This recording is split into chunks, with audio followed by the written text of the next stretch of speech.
everyone, Stephen Morales here. Today I'm going to be covering a quick stretching series. This is something that I encourage all of my clients to do, typically first thing in the morning if they can, if not just some point in the day, just based off of the jobs that we have where we're sitting for long periods of time, whether that's at our desk or in a car or anything like that.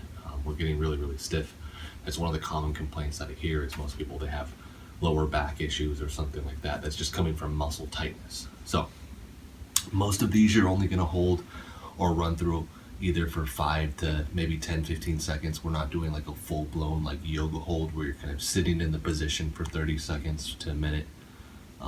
Anything that has multiple components to it, we might just run like 3 times through that. The first thing is cat-cow. Gonna line up, hands underneath the shoulder, knees underneath the hip. Essentially you're gonna pull your body in and then you're gonna push down, just like this. We're gonna run through this 3 times. I'm holding either end about 5 seconds. Just make sure you're breathing through all of this. Take a deep breath in, and then exhale.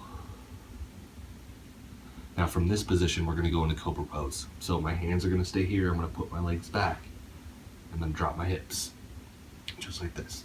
The big thing here with this is I don't wanna sink down. I wanna make sure that I'm pressed up, biceps are right, rotated forward. And then you can actually tilt your head back.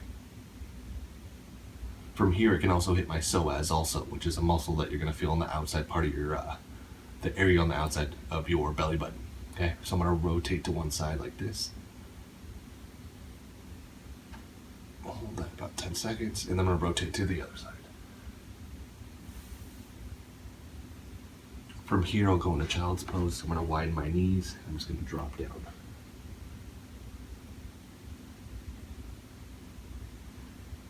Now I'm going to push my body up. I'm gonna pull one arm through, okay? Palm is facing up, and I'm gonna drop down. This hand I can actually pull this way. This is gonna be for your upper back, right? Your thoracic spine. Just some rotation in it. Typically what happens is upper back is really, really tight. Lower back is mobile and flexible. It creates this hinge point where all that tension in your upper back is moving from your lower back, which is causing some irritation, some tightness, some problems. Through.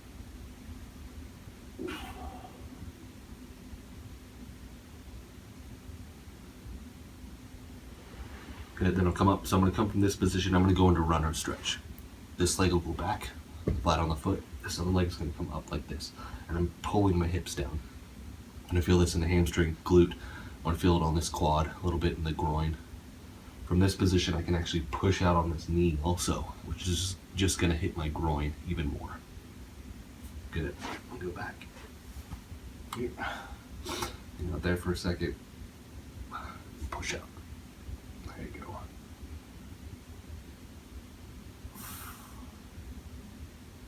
Good. Now I'm actually going to come to a seated position. I'm going to do a figure 4. So from this position, I'm going to, I need my feet apart. They can't be close together for this because I'm going to rock them to one side. And when I do, top foot should kind of land on top of this leg right here. And I'm just going to sit in this position. This is just a seated position that you should be able to just kind of hold. But it also lets you know whether or not you have some stuff going on with your groin or your hip. You'll also know maybe a discrepancy from one side to another. So for instance, this side is okay for me, I have no problem with it, but the other side, I'm tight.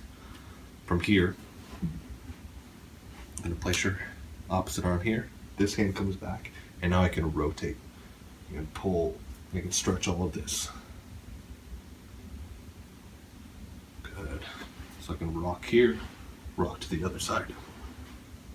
Okay, this side is super tight for me. So this feels, what's going on is I can feel the pull here, which is actually pulling on this groin, so it's kind of pulling this way. So if you have any of these things, they're just signals to you that you need to address them at some point, whether that's foam rolling, stretching more, using the cross ball, getting the massage, all those things. Here.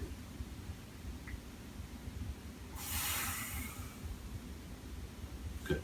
So for the next one, I'm going to do the same movement with my legs, but I'm going to lie on my back.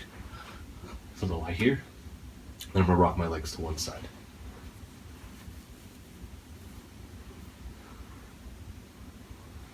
And this just stretches all this out a little bit more.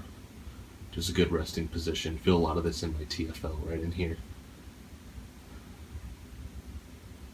I'm just going to rock to the other side. You might have your back pop. It's giving some movement to the lower back, so your back might adjust. Good. Then I'm going to lay one leg flat, other leg comes up, 90-degree angle, and then I'm just going to roll it to that other side. Arms are out. What I can do here too is use the arm that's on the same side of this leg that's crossed over now. I can use it to pull up and in if I want more of an assisted stretch. Back to center, come up, walk over, then I can grab this, pull down. Just make sure you're breathing the whole time too. A lot of people end up holding their breath. Good. I can sit up now. In this position, my hands can go back and I can rotate one side to the other, and I can actually stretch my front delt, my pec a little bit. So here, I can rotate like that. And I can do this as a dynamic stretch, meaning that I'm going to have movement with it. So I'll just go back and forth about 3 times.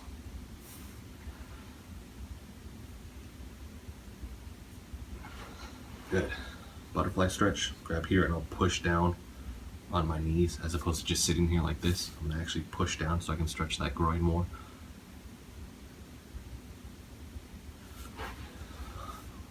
One leg in, one leg out. I can do this as a dynamic stretch if I wanted to, where I'm actually like pulsating in. Get some movement in there, or I could just hold. Other side. Now if I'm going to grab the foot, that's where I'm going to feel more of my calf. So if you want to kind of double down and get your hamstring and your calf, you can do that.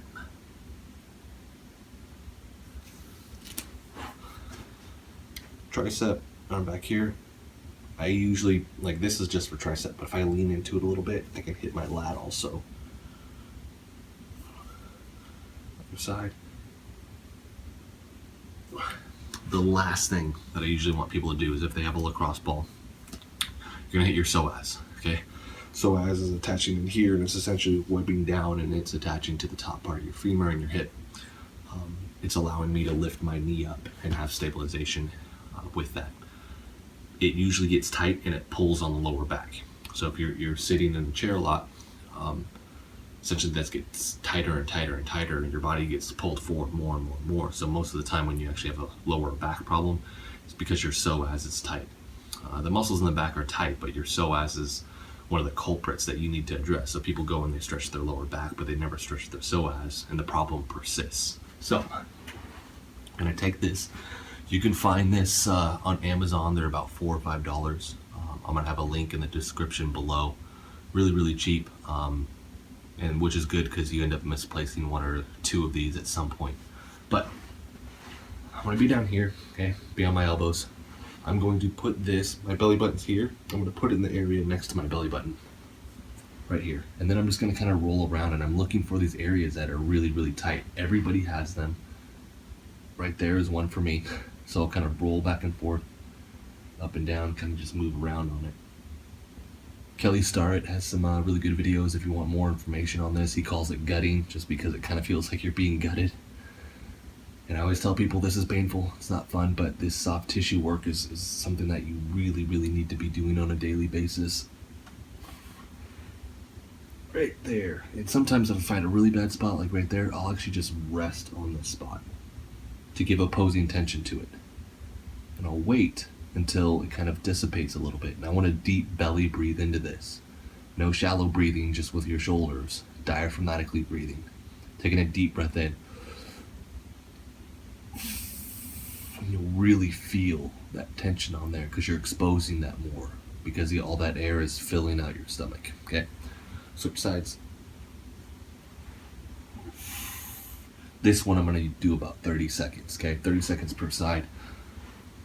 If you have more time, I always encourage people to do this for more time, but this is more or less a 5-minute routine that you can begin to do at the start of your day. As you get used to it, you can start adding either other stretches or holding these longer.